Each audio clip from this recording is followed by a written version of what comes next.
নমস্কার, আমি অরূপ চক্রবর্তী চলে এসেছি আমার ইউটিউব চ্যানেল অরূপ সিতে। এর আগে অনেকগুলো ভিডিও আপনারা দেখেছেন, পছন্দ করেছেন। যাদের ভালো লেগেছে তাদের বলবো বন্ধুদের সাথে অবশ্যই ভিডিওগুলো শেয়ার করে দিন, আর বন্ধুদের বলুন চ্যানেলটি লাইক সাবস্ক্রাইব করে দিতে। আজকে সারা ভারতবর্ষের মানুষ ইতিমধ্যেই জেনে গিয়েছেন যে প্রয়াত হয়েছেন ডক্টর মনমোহন সিং। দেশমাতৃকা হারিয়েছে তার এক অন্যতম শ্রেষ্ঠ সন্তানকে। শোক জ্ঞাপন করেছেন দেশের প্রধানমন্ত্রী থেকে রাষ্ট্রপতি, রাজ্যের মুখ্যমন্ত্রী থেকে বিরোধী দলনেতা, লোকসভা সকলেই। সোনিয়া গান্ধী পৌঁছে গিয়েছেন বাসভবনে, সকালবেলা নরেন্দ্র মোদী পৌঁছে গিয়েছিলেন। ভারতবর্ষ কার্যত এই কৃতি সন্তানের মৃত্যুতে মুহ্যমান শোকে। কিন্তু আজকের দিনে দাঁড়িয়ে মনমোহন সিংয়ের ভূমিকা একজন রাজনীতির ছাত্র হিসেবে নিশ্চিতভাবে নতুন করে ভারতবর্ষের রাজনীতির সচেতন যে কোনো মানুষকে মনে করাবে যে তার দৃঢ় এবং বলিষ্ঠ নেতৃত্ব কিভাবে বিগত 4 দশকের কাছাকাছি সময় ধরে দেশকে এগিয়ে নিয়ে যেতে সহযোগিতা করেছিল। সবাই জানেন যে ডক্টর মনমোহন সিং তিনি যখন নরসিমহা রাওয়ের সরকার, সেই সময় তিনি কেন্দ্রের অর্থনীতির দায়িত্ব সামলান। তার আগে যখন ইন্দিরা গান্ধীর জমানা, সেই সময় মনমোহন সিং রিজার্ভ ব্যাংকের গভর্নর ছিলেন। পরবর্তীকালে তিনি চন্দ্রশেখরের সময়ে তিনি অর্থনীতি বিষয়ক উপদেষ্টা হিসেবে দীর্ঘদিন তার অভিজ্ঞতাকে কাজে লাগিয়ে কাজ করেছেন। এই বিশিষ্ট অর্থনীতিবিদের তার যে প্রজ্ঞা, তার যে পাণ্ডিত্য, সেটা অনুধাবন করেই সম্ভবত সেই সময় কংগ্রেসের সরকার পিভি নরসিমহা রাওয়ের সময় দেশের অর্থ দপ্তরের ভার ন্যস্ত করার জন্য অনুরোধ করেছিলেন ডক্টর মনমোহন সিংয়ের কাছে। সেই সময় থেকে পথ চলা শুরু মনমোহন সিংয়ের। অর্থনীতিবিদ হিসেবে তিনি সারা বিশ্বে যে বলিষ্ঠ ছাপ রেখেছিলেন, কেন্দ্রীয় মন্ত্রিসভায় যোগদান করার পরেও আমরা দেখলাম তার উজ্জ্বল উপস্থিতিতে ভারতবর্ষ এগিয়ে চলল। সেই সময় দাঁড়িয়ে বিশ্বায়নের দরজা ভারতবর্ষের মানুষের কাছে, বহির্বিশ্বের কাছে উন্মুক্ত করে দেওয়ার যিনি অন্যতম কারিগর, তিনি ডক্টর মনমোহন সিং। যদি সেদিনকে মনমোহন সিং না থাকতেন, তাহলে ভারতবর্ষের এই অর্থনীতি আজকে যে জায়গায় পৌঁছেছে, এই যে এখন দেশের প্রধানমন্ত্রী বলেন 5 ট্রিলিয়ন ইকোনমির কথা, এই জায়গায় দাঁড়িয়ে সেই কথাটা চিন্তা করার জায়গা পর্যন্ত পৌঁছতো না যদি না ডক্টর মনমোহন সিং সেদিনকে উদার অর্থনীতির জন্য দরজাটা উন্মুক্ত করে দিতেন। সেদিনকার সেই সুদূর একটা সময় কখন এই মনমোহন সিং সিদ্ধান্তগুলো নিয়েছিলেন মাথায় রাখতে হবে, ঠিক তার আগে আগে ভারতবর্ষের শেয়ার মার্কেটের একটার পর একটা কেলেঙ্কারি সামনে আসছিল। সেই সময় হর্ষদ মেহতার কেলেঙ্কারি সামনে আসে এবং কার্যত ভারতবর্ষের অর্থনীতি একটা জায়গায় ডিস্টেবিলাইজ মোডে চলে যায়। পরবর্তীকালে ভারত অর্থনীতিতে ঘুরে দাঁড়ায় উদার অর্থনীতিকে সামনে রেখে মনমোহন সিংয়ের একের পর এক ইকোনমিক স্ট্র্যাটেজির জন্য। কিন্তু মনমোহন সিংয়ের সাফল্যে এই অংশের অধ্যায়ে যেরকম উজ্জ্বল, তার থেকে কোনো অংশে কম উজ্জ্বল নয় তার প্রায় 1 যুগের একটু বেশি সময় পরবর্তী অধ্যায়। 2004 সাল অটল বিহারী বাজপেয়ী তার আগে 13 দিনের জন্য প্রধানমন্ত্রী হয়েছিলেন, তারপর 13 মাসের জন্য প্রধানমন্ত্রী হয়েছিলেন এবং শেষ দফায় পূর্ণাঙ্গ 5 বছরের জন্য প্রধানমন্ত্রীত্বের পদ সমাপ্ত করার পর যখন ভোটে গিয়েছিলেন, তিনি কনফিডেন্ট ছিলেন। শাইনিং ইন্ডিয়া স্লোগান দিয়ে অটলজি ভোটে গিয়েছিলেন, কিন্তু ভারতবর্ষের মানুষ যারা গুজরাট দাঙ্গার ক্ষত তখনও ভোলেননি, ভারতবর্ষের যেই মানুষ তাদের স্মৃতিতে সাম্প্রদায়িক বিষবাষ্প তখনও সেভাবে প্রবেশ করেনি, কিন্তু তারা দেখেছিলেন যে গোটা ভারতবর্ষের একটা প্রদেশ যখন কার্যত জ্বলছে, সেই সময় প্রধানমন্ত্রী হিসেবে অটল বিহারী বাজপেয়ীকে একটি প্রদেশের মুখ্যমন্ত্রী নরেন্দ্র মোদীকে বলতে হয়েছিল রাজধর্ম পালনের কথা। ভারতবর্ষের মানুষ শাইনিং ইন্ডিয়া স্লোগান শুনেছিলেন। অটলজির সময় কাজ হয়েছিল, গোল্ডেন কোয়াড্র্যাঙ্গেলের কাজ হয়েছিল, দেশ জুড়ে জাতীয় সড়ক নির্মাণের কাজ হয়েছিল, কিন্তু তারপরেও অটলজির সরকার মুখ থুবড়ে পড়েছিল 2004-এর নির্বাচনে। ক্ষমতায় এসেছিল কংগ্রেস।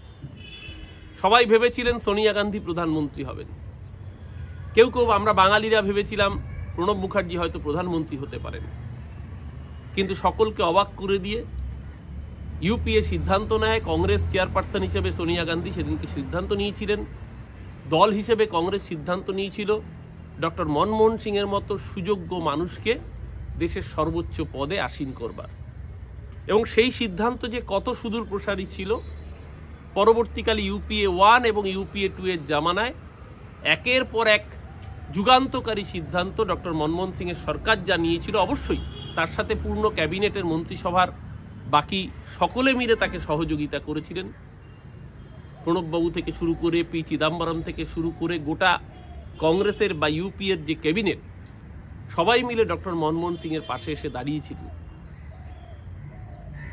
তৎকালীন national rural employment guarantee act, পরবর্তীকালে যা মনরেগা হিসেবে পরিচিত হয়, আজকে যে তথ্যের অধিকার আইন আর রাইট টু ইনফরমেশন অ্যাক্ট, সেটাও মনমোহন সিংয়ের সময় তৈরি হওয়া।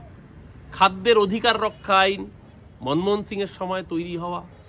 100 দিনের কাজের প্রকল্পের নিশ্চয়তা আইন মনমোহন সিংয়ের সময় তৈরি হওয়া।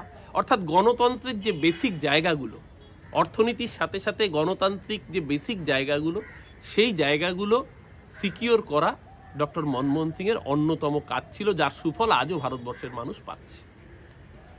কিন্তু যখন এই কথাগুলো বলছি, বলতে বলতে আমার একটা বাংলা শব্দ মনে পড়ল, সেটা হচ্ছে কুম্ভীর আশ্রু।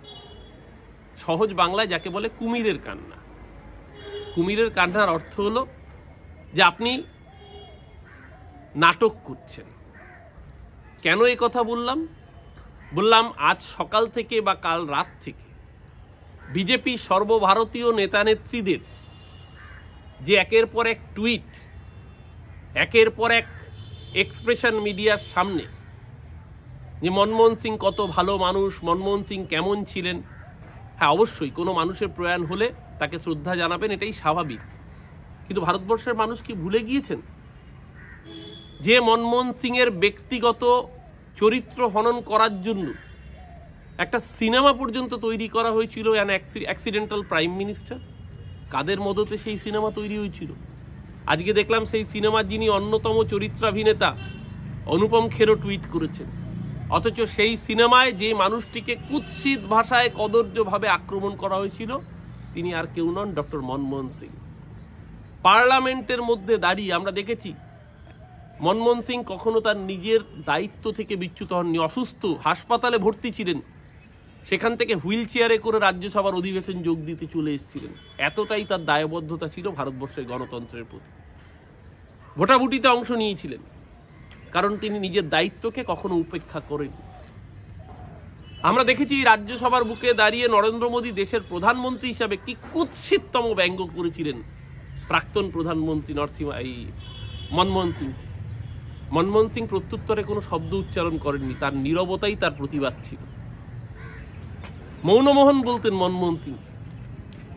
আরে মনমোহন সিং না থাকলে, যখন পরবর্তীকালে ডক্টর মনমোহন সিং প্রধানমন্ত্রী হলেন, 2004-এ প্রধানমন্ত্রী হয়েছেন, 2007-এর পরে আমেরিকার অর্থনীতি ডুবে গিয়েছিল। আমেরিকান বিশ্ববিখ্যাত কোম্পানি লেমন ব্রাদার্স দেউলিয়া ঘোষণা হয়ে যায়, যার প্রভাব পড়ে আমেরিকার অর্থনীতিতে, ইউরোপের অর্থনীতিতে, এমনকি তৃতীয় বিশ্বের অর্থনীতিতেও যার প্রভাব অপরিসীম ছিল। লেমন ব্রাদার্স ডুবে গিয়েছিল, আমেরিকার অর্থনীতি টালমাটাল হয়েছিল, কিন্তু ভারতবর্ষের অর্থনীতিতে তার আজ পৌঁছতে দেননি ডক্টর মনমোহন সিং।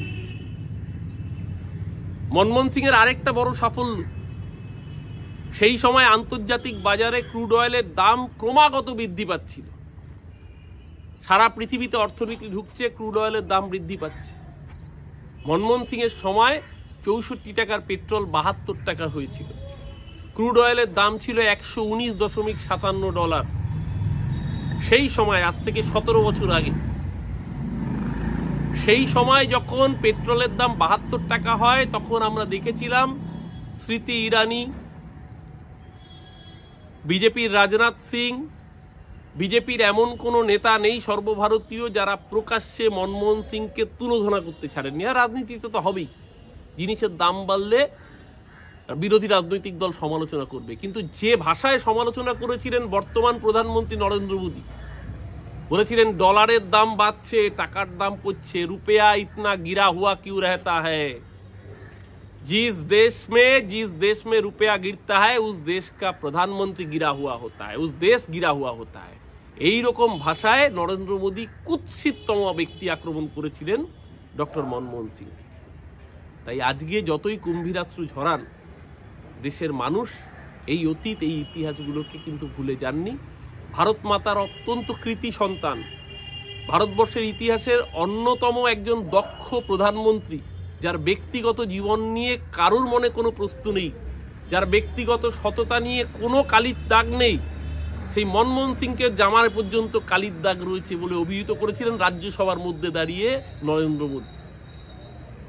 বাথরুমে দাঁড়িয়ে জ্যাকেট পরে স্নান করার কথা বলছিলেন, কেন মনমোহন সিং এর গায়ে কালির দাগ নেই?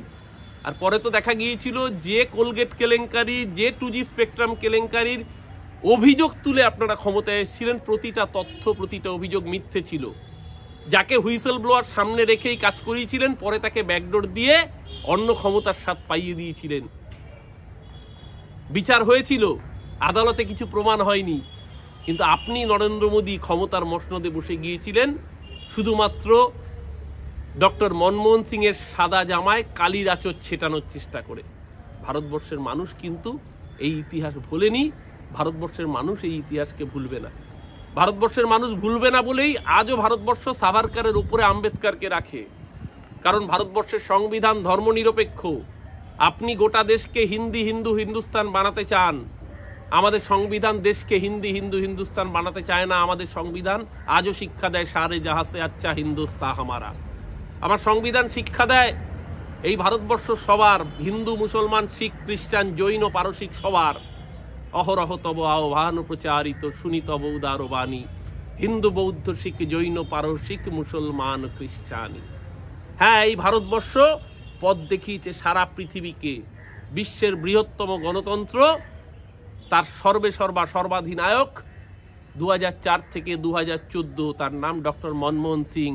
না, তিনি সংখ্যাগরিষ্ঠের প্রতিনিধি হিসেবে আসেননি, তিনি জাতিগতভাবে একজন সংখ্যালঘু, তিনি একজন শিখ সম্প্রদায়ের মানুষ। কিন্তু ভারতবর্ষ কখনো অনুভব করেনি যে একজন সংখ্যালঘু আর একজন সংখ্যাগুরু এইভাবে ভারতবর্ষকে দেখতে। কারণ ডক্টর মনমোহন সিং হয়তো ধর্মগতভাবে শিখ হতে পারেন, কিন্তু ভারতবর্ষের মানুষ তাকে একাত্ম করত, তার সাথে একাত্মতা অনুভব করত। ডক্টর মনমোহন সিং শিখ, তার সময় হিন্দুরা খতরে ছিল না মোদিবাবু। কংগ্রেস 67 বছর দেশ চালিয়েছে, হিন্দুরা খতরে ছিল না মোদিবাবু। তার আগে ব্রিটিশরা চালিয়েছে 200 বছর, হিন্দু খতরে ছিল না মোদিবাবু। মোগলরা 500 বছর চালিয়েছে, হিন্দু খতরে ছিল না। আপনার 10 বছরেই যত হিন্দু খতরে পড়েছে। আজকে আপনার কুম্ভীরাশ্রু দেখে, কুমিরের কান্না দেখে দেশের মানুষের বুঝতে অসুবিধা হয় না। যারা এতদিন ধরে মনমোহন সিংকে মৌনমোহন বলে কটাক্ষ করেছেন, যারা পার্লামেন্টের অলিন্দের মধ্যে দাঁড়িয়ে মনমোহন সিংকে আপনি নরেন্দ্র মোদী কুৎসিততম ভাষা ব্যবহার করেছেন আপনার পূর্বসূরির বিরুদ্ধে, আপনি আজকে যতই মালা দিতে যান, ইতিহাস আপনাকে ক্ষমা করবে না। যে অন্যায়, যে দুরভিসন্ধি আপনি করেছিলেন, ভারতবর্ষের মানুষের কাছে আদালতের রায়ে প্রতিটা জিনিস স্পষ্ট হয়ে গিয়েছিল। পরবর্তীকালে প্রতিটা অভিযোগ মিথ্যা প্রমাণ হয়েছিল। মনমোহন সিং জামানার যে কোলগেট কেলেঙ্কারি, যে স্পেকট্রাম কেলেঙ্কারি, সবগুলো যে মিথ্যে এবং ভুয়ো ছিল, বেসলেস তথ্য ছিল, সেগুলো প্রমাণ হয়ে গিয়েছে আদালতে। কিন্তু আপনি ক্ষমতায় এসে গিয়েছেন। ক্ষমতায় এসে ভারতবর্ষের শ্রেষ্ঠ একজন সন্তানের সঙ্গে যে আচরণ আপনি পার্লামেন্টের অন্দরে করেছেন, তার দাম আপনাকে কিন্তু আগামী দিন চুকোতে হবে। এই ভারতবর্ষ সকলের ছিল। মনমোহন সিং সংবিধানের প্রতিনিধিত্ব করেছেন। মনমোহন সিং ডক্টর বাবা সাহেব আম্বেদকরের যে স্বপ্ন, সেই স্বপ্নের প্রতিনিধিত্ব করেছেন। আর আপনি সেই স্বপ্নকে চুরমার করার জন্য কাজ করছেন। ইতিহাস ঠিক করবে, ইতিহাস কাউকে ক্ষমা করে না, আপনাকেও কিন্তু ক্ষমা করবে না নরেন্দ্র মোদী। যদি ভারতবর্ষের সংবিধানের প্রতি আস্থাশীল থাকেন তাহলে এক কথা, আর যদি সংবিধানকে টুকরো করতে চান তাহলে ওই আপকি বার 400 পার 240-এ নেমেছে, পরের বার 120-তে ট্রিপল ফিগার পে হতে দেবে না আপনাদেরও। ইতিহাস বড় শক্তিশালী, সময় বড় নির্মম, মাথায় রাখবেন মোদিজি। আজকে আপনি যেখানে আছেন, কালকে আপনাকেও কিন্তু সেই পথ থেকে নামতে হবে। তাই গণতন্ত্রকে সম্মান করুন, গণতন্ত্রের চর্চাকে শ্রদ্ধা করুন, দেশের জন্য কাজ করুন। দেশবাসী নিশ্চয়ই আপনাকেও ডক্টর মনমোহন সিংয়ের মতো শ্রদ্ধার সাথে স্মরণ করবে একদিন না একদিন। ভালো থাকবেন সবাই। আমার চ্যানেল যদি ভালো লাগে অবশ্যই লাইক, শেয়ার এবং সাবস্ক্রাইব করে দেবেন, বন্ধুদের বলবেন সকলকে। নতুন বছর আসছে, সবাইকে আগাম নতুন বছরের অনেক অনেক শুভেচ্ছা ও অভিনন্দন। নমস্কার।